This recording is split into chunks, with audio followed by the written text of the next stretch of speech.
Kamix. Welcome sa ating YouTube channel sa Abenido Kamix TV. For today's video, ayan, nagluluto si Abenido ng chop suey. Ang hinalo ko dito ay beef. Ayan, beef. Kasi mas masarap ang beef eh.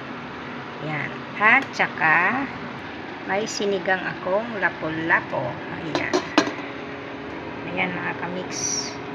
Kamatis, sibuyas lang yan. At tamarin, siyempre. At saka mahabang sili.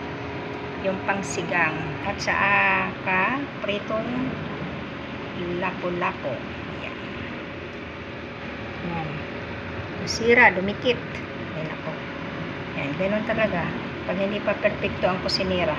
So, thank you for watching mga kamix. Short lang yan ang aking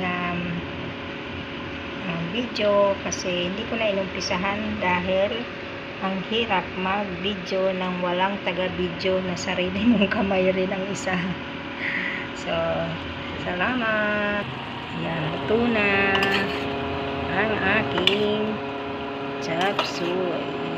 Bye-bye everyone. Bye.